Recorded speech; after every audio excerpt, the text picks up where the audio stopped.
WRFI, the very station that you're listening to at this moment, first went on air around the end of 2012.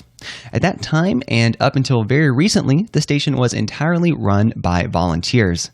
But now, WRFI can no longer say it's entirely volunteer-run. That's because very recently, our board of directors decided to hire a general station manager to keep an eye on the day-to-day operations of things and help the station's mission of serving the general well-being of the communities of Ithaca and Watkins Glen. You may have heard his voice on his own show and very recently on this very show, WRFI Community Radio News, and he's here joining me tonight to talk about his new role as our station's general manager, our very own Felix Teitelbaum. Felix, thank you so much for stopping by. Glad to be here, Sam. So just to get us started, when did you first get involved with WRFI and in what capacity?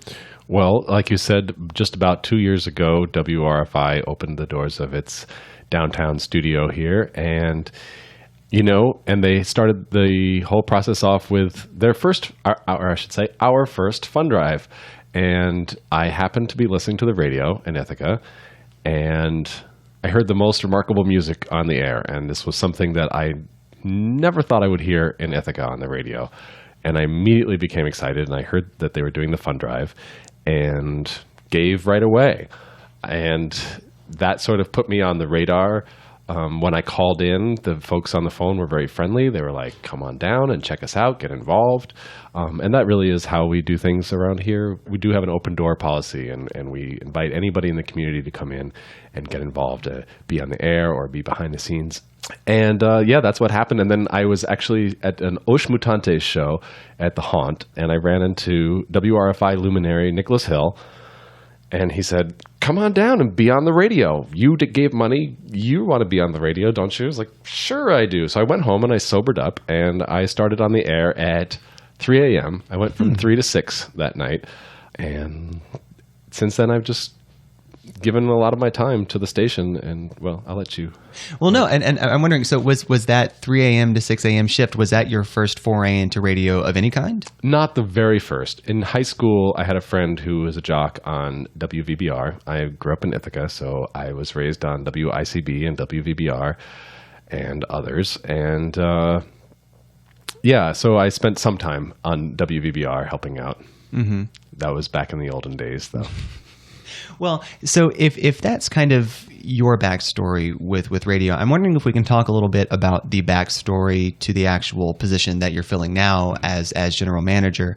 What would be your perception of maybe the way things were at the station before you were brought on in this position that made the board decide that some kind of day-to-day presence in the station was needed? Well, this is, like folks have probably heard many times on the radio, we have been an all-volunteer operation. And what that means is that while we have many volunteers who are willing and excited about the projects that are required to keep things going around here, coordination between those volunteers is difficult, follow-through, actually getting in touch with people and making sure that they do stuff. That's always been a little bit tricky. Everybody's busy, and I think we can do a lot with just a little bit of time from all of our volunteers, but generally it has meant a lot of work from a few people. And I became one of those few people over the past couple of years, and I put in many, many hours. I was working 10 to 20 hours here as a volunteer already for the past couple of years. And so we were coming up on the fund drive. All sorts of things have just sort of come up and needed all of this additional work. And I think one thing that we really have to do is avoid burnout.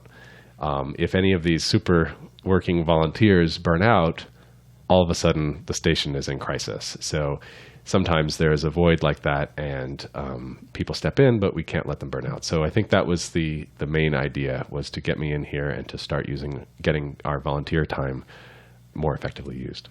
So when was your first day?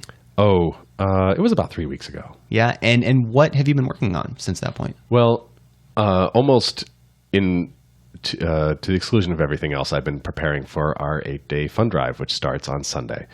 And that has meant quite a few things, but we're gathering a lot of prizes for giveaways on the air and scheduling volunteers for the various roles that we need folks to fill in, co-hosts and phone people and lots of other things to help. I've cleaned the studio like I believe it has never been cleaned before. I had a few folks in here helping me out yesterday, and we've gone top to bottom in here. And it's important, you think something like that, yeah, maybe it's not the most, but actually if we want to cultivate an environment where people can spend a good amount of time in here and enjoy it and get something good out of it, it's nice to have a little bit of creature comfort. So we're getting some coffee in here for folks, for volunteers during that time, and just making the place a little nicer, and not to mention all the technical projects that are involved. I see our chief engineer out there right now. He's wiring up telephones, microphones, headphones for additional on-air folks that'll be here during the fund drive. And thinking about, the fact that the fundraiser is kind of your main focus right now and getting us through our fund drive next week, what are your goals for after that time? What other projects are you excited about working on? Right. Well, one of the things that I've actually been able to roll out already is getting more of a live presence on the air. Since I'm doing office hours in here now, every afternoon and early evening, we've started to be able to get a live presence on the air, start breaking in, giving some weather, promoting the other live shows that are coming up in the rest of the evening. And that's important. We're going to try to start getting some of our news segments actually in a little earlier in the day, and certainly making more work for everyone, but with hope that it'll be more work that'll be more satisfying. And but beyond that, one of the main things will be to more clearly define the roles that each volunteer need to be filling, so that it's not just a vague expectation of time spent, but also like, this is your responsibility, and you'll have some backup. You'll have some people that are also sharing that responsibility, but that creates a sense of accountability and a sense of ownership, I think, that will really go a long way. So job titles, basically, for everyone. Further outreach, I think we have a lot of folks, not only for listeners and donors, but also for on-air talent. And I would like to see a lot more live local programming, especially from the Watkins and Schuyler County areas. Also the colleges, I think we need to do some more outreach there.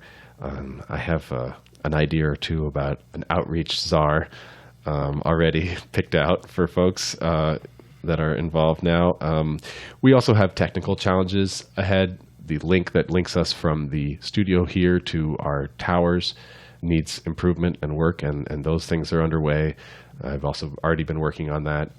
But also our tower in Watkins Glen needs to move. We probably will be moving our transmitter in Watkins Glen this coming summer, so getting things ready from the perspective of the FCC and technical issues, those kinds of things are definitely on the horizon.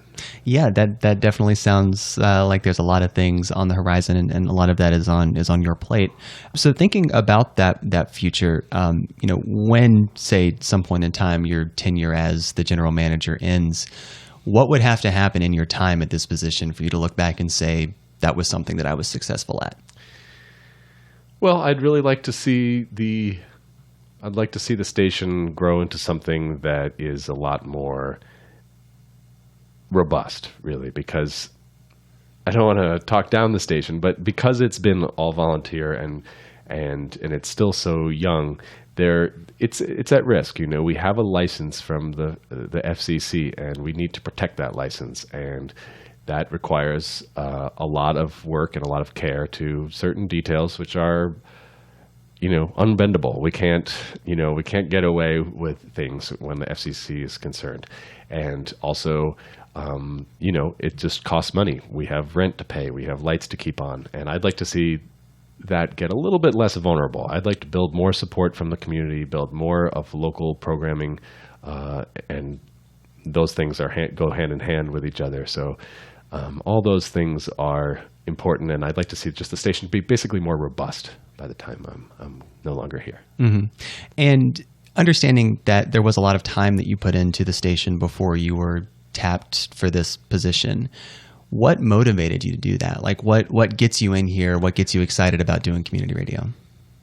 Well, that's a great question. And I have I've always been interested in alternative viewpoints and independent voices and music that's not mainstream and things like that. And all those things dovetail with this. But yeah, I guess that's really what it is.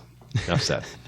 No, I think that's as good a reason as any. And speaking as a volunteer, everyone does have their own reasons for putting in the time that they do here at the station, and that I think is what makes it such an interesting place. All those different motivations kind of coming together in this real melting pot that, in a lot of ways, reflects our communities. Well, folks, I have been speaking with our station's recently appointed general manager, Felix Teitelbaum. You can hear him on our news program on his own show, and you can also find him in our studios at the Clinton House right here in downtown Ithaca. And of course, you can find out more about what's happening at WRFI in general at WRFI.org. Felix, thanks again. Thanks for having me.